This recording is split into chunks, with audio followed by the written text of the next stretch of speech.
कल प्रदोष पड़ेगा।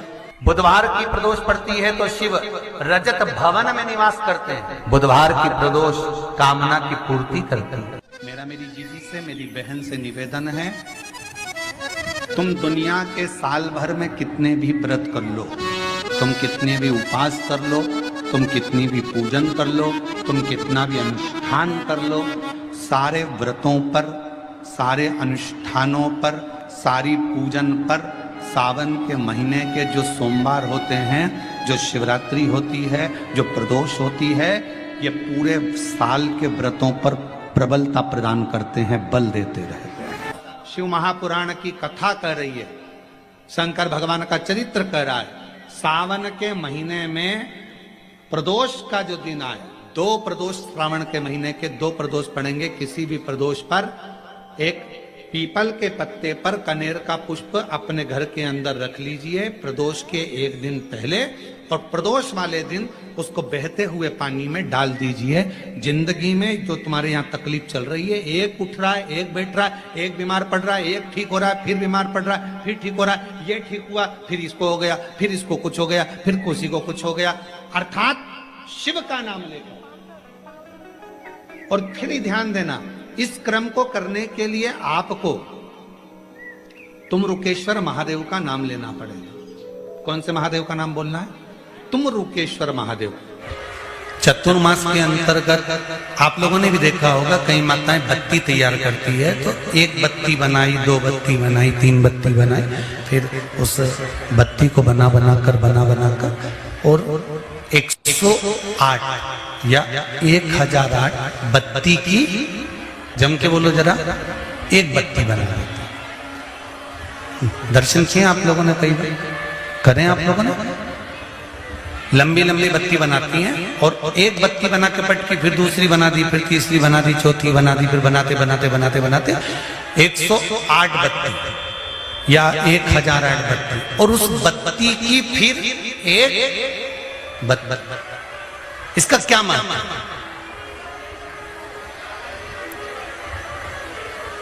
जितने लोग आस्था चैनल पर सुन रहे हैं, जितने फेसबुक यूट्यूब पर सुन रहे हैं, जरा ध्यान से, क्या फल मिलता है? तो उसका फल का वर्णन करा गया। सती मैया ने शंकर भगवान को पति बनाने के लिए, और अंत में भगवान शंकर के ही कंधे पर मृत्यु के पश्चात एक सौभाग्यवती नारी, अखंड सुहागन नारी का सबसे बड़ा, अगर भगवान से कुछ मांगना होता है तो वह भगवान से यही मांगती है कि जब मैं मरूं, मेरे मांग में सिंदूर हो, गले में मंगल सूत्र हो, हाथों में चूड़ियां हो, पाँव में पायल हो, मेहंदी महाबूर मेरे लगा हुआ हो, लाल चुंदड़ी में ओढ़ी हुई हूं, और अपने पति के कंधे पर और अपने पुत्र के कंधे पर चढ़कर मैं शमशान तक जाऊं। ये एक सौभाग्यवती नारी भगवान से मांगती है श्रावण महीने।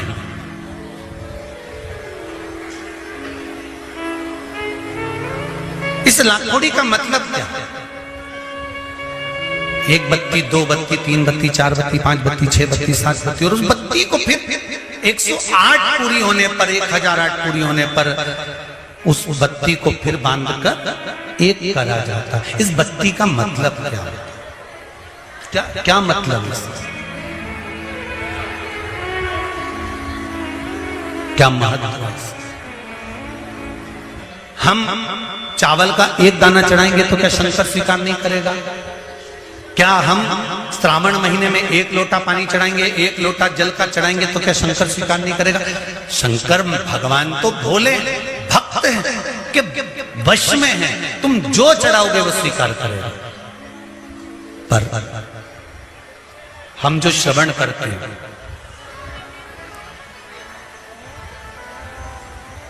क्यों 21 दाने, क्यों 108 दाने, क्यों बेलपत्र 7,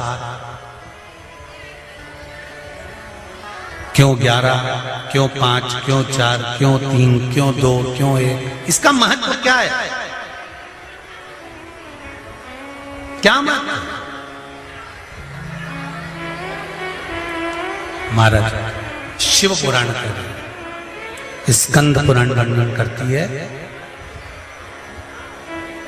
कुर्म पुराण में भी इसका सुंदर भाव व्यक्त वर्णन किया गया है और गर्ग संहिता में भी इसका सुंदर भाव वर्णन होता है कि हम कोई भी सामग्री की सवामणि करते हैं या राखोड़ी करते हैं या दीप की बत्तियां हम ज्यादा बनाने के बाद में एक बत्ती का निर्माण कर भगवान को समर्पित करते हैं, उसके पीछे एक कारण होता है।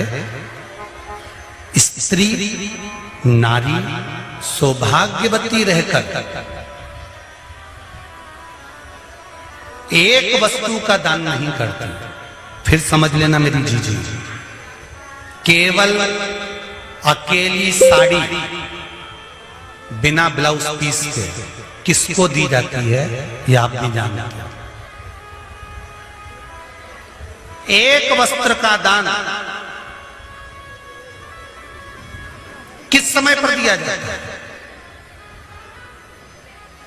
जिस समय पर किसी नारी का पति चले गया हो और मायके से पहली बार जो वस्त्र आता है, सबको अंदाजा होगा इस चीज का, उस नारी के लिए जो पहला वस्त्र आता है उसमें ब्लाउज का पीस नहीं आता, केवल एक साड़ी ही आती है, कपड़ा नहीं आता, दूसरा वस्त्र नहीं आता। क्यों सनातन धर्म में, हमारे हिंदू धर्म में कहा जाता है कि ब्राह्मण को भी अगर वस्त्र दिया जाता है तो वो जोड़े का दिया जाता है। धोती दी है तो साथ में कुर्ता देना है, शर्ट दिया है उसके साथ में भले जनेऊ रख देना है। अगर आपके पास में धोती नहीं है, पजामा का कपड़ा, पैंट का कपड़ा नहीं है तो जनेऊ रख दो। जनेऊ नहीं हो तो हाथ में बांधने वाली वो मोली नाड़ा लच्छा वो बांध कर दे दो, वो रख दो। स्त्री को कोई वस्त्र दे रहे हो तो साड़ी के साथ में ब्लाउज लगा कर दो या कोई सौभाग्य की वस्तु रख दो। अकेला ब्लाउज पीस भी दे रहे हो तो उसके साथ टीकी का पत्ता रख दो, उसके साथ कोई वस्तु जोड़े से होना चाहिए, सिंगल वस्तु का दान नहीं दिया जाए।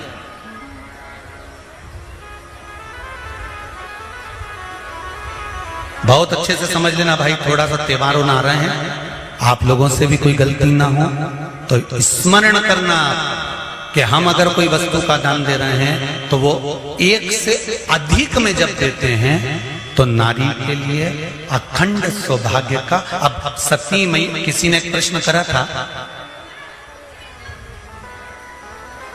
3-4 कथा निकल गई होगी उस समय पर, किसी का एक मोबाइल पर प्रश्न था, किस सती मैया ने कौन सा व्रत किया था जब सती जलकर भस्म हो गई थी तो शंकर भगवान ने उसको कंधे पर उठाया था और कंधे पर उठाकर सती मैया को लेकर भगवान शंकर ने तांडव किया था। सती ने ऐसा कौन सा पुण्य कर दिया था जो अपने पति के कंधे पर बॉडी पड़ी हुई है, लाश पड़ी हुई है, शव पड़ा हुआ है और सती मैया के शव को लेकर शंकर नाच रहे हैं, शिव तांडव कर रहे हैं।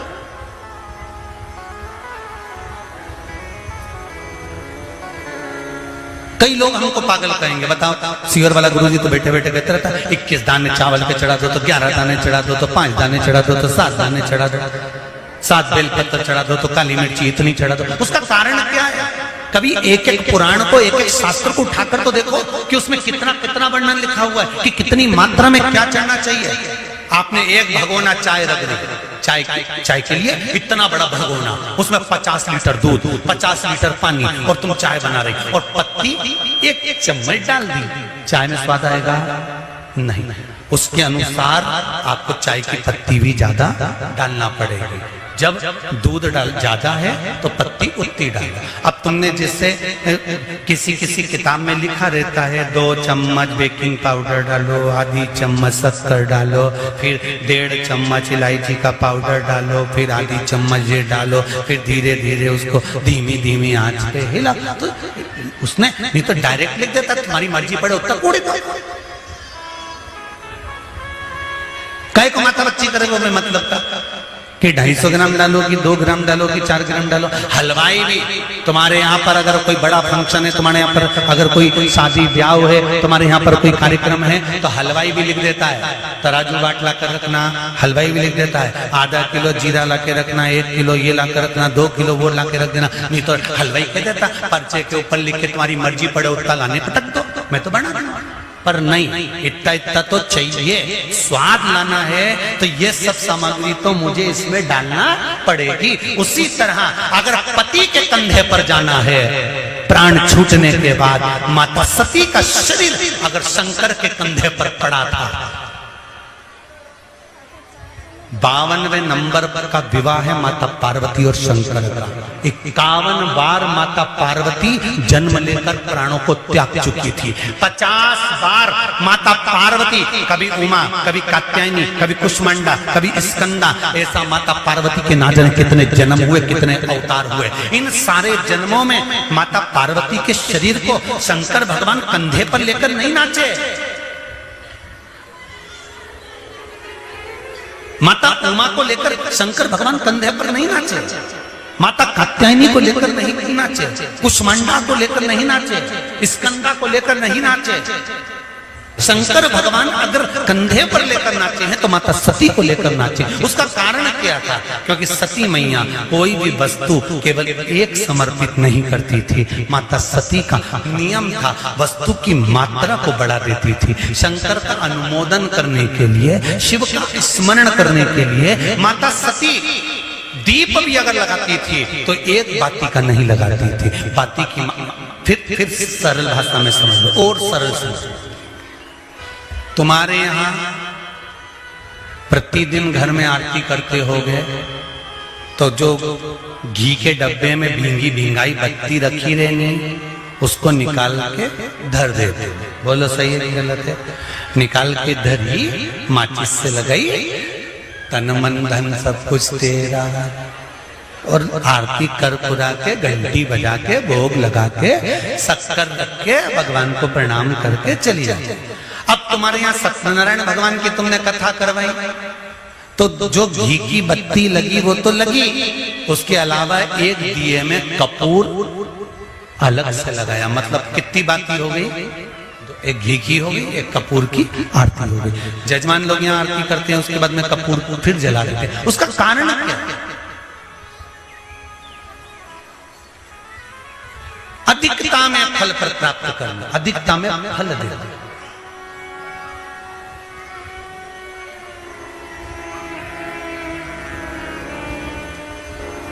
साल, 2 साल, 4 साल, 6 साल में आप भी प्रयास करा करो, पतली पतली बत्ती बनाकर 108 गिनकर घी में जब उसको पूरी बांध लो, घी में भिगो कर रख लो। कोई घर में विशेष कार्य हुआ या कहीं तीर्थ गए, कहीं गंगा जी के घाट पर गए, सरयू, मंदाकिनी, नर्मदा, गोदावरी, छिपरा आदि आदि के घाट पर गए तो उस बत्ती को प्रकट कर कर जलाकर रख दिया।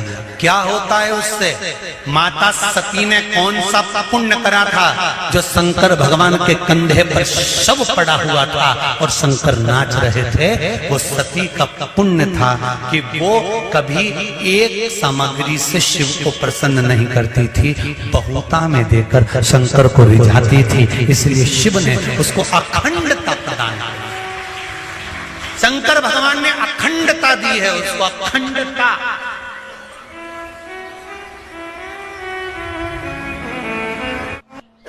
प्रदोष का दिन, प्रदोष काल, शाम का समय, भगवान देव अधिदेव महादेव मां जगतजननी पार्वती जी के साथ में भ्रमण करने। देखिए, अगर प्रदोष का व्रत नहीं कर सकते, प्रदोष के दिन आप व्रत नहीं कर सकते, मान लो आपसे भूखा नहीं रहा जाए, प्रदोष का व्रत नहीं कर सकते, प्रदोष के दिन आप भूखे नहीं रह सकते, मंदिर भी नहीं जा सकते, दिया भी नहीं लगा सकते, तो शिव महापुराण की कथा कहती है कि प्रदोष के दिन, प्रदोष काल में अपने ही दरवाजे के पास में देवाधिदेव महादेव का स्मरण कर कर लक्ष्मी की वृद्धि के लिए, कार्य सिद्धि के लिए, संपदा को प्राप्त करने के लिए आप अपने ही दरवाजे के पास में एक दीप लगा सकते हो। कौन से दिन? प्रदोष के। एक बात और अच्छे से समझ लीजिए, जो बच्चे चिड़चिड़े होते हैं, चाहे घर में बेटे हों, बहुएं हों, सास हो, ससुर हो, परिवार में छोटे छोटे बच्चे हों, चिड़चिड़ प्रवृत्ति करते हों या चिड़चिड़ा स्वभाव हो, जरा जरा सी बात में क्रोध आ जाता हो, बोलने का भान नहीं रह पाता हो, शब्दों के बाण चलते हों, तो महाराज प्रदोष के दिन, प्रदोष काल में बेलपत्री के पेड़ के नीचे एक जो पत्ता आपके पास में हो, पान का मिल जाए तो पान का, पीपल का मिल जाए तो पीपल का, बेलपत्र का मिल जाए तो बेलपत्र का, उस पत्ते पर मात्र थोड़ा सा शहद और 7 दाने चावल के रखकर घी का दिया लगा दो महाराज, और थोड़ा सा जल हाथ की अंजलि में लेकर भगवान देवाधिदेव महादेव का स्मरण कर कर कि इस बेलपत्री के वृक्ष के नीचे माता लक्ष्मी, पार्वती, सरस्वती विराजमान है। इसी बेलपत्री के पेड़ के नीचे मेरे देवाधिदेव महादेव का 12 ज्योतिर्लिंग का स्वरूप प्रकट है। उनका स्मरण कर कर जल चढ़ा दीजिए और उसका स्मरण कर लो जो चिड़चिड़ प्रवृत्ति करता हो, क्रोध करता हो, जिसको बोलने का भान नहीं होता हो, सम्मान नहीं देता हो, अपशब्द कहते हो, उनका स्मरण कर कर आप छोड़ेंगे।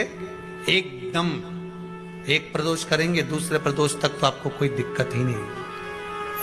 2-3 प्रदोष कर कर देखिए, बाबा कृपा करें। बच्चों को पढ़ने का कह रहे हो, पढ़ने बैठो, पढ़ने बैठो, पढ़ने बैठो, पढ़ने बैठो, तो एक आध प्रयास बच्चों के लिए भी कर लिया करो कि भाई ठीक है, बच्चे लोग विद्या में प्रबल होंगे।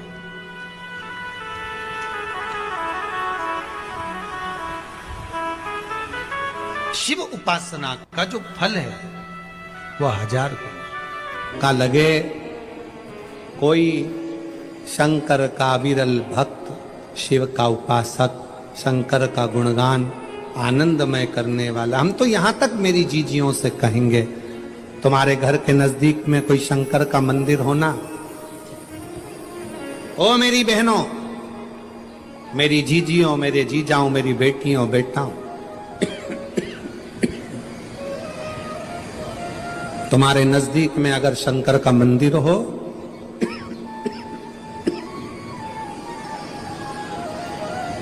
तो उस शिव मंदिर में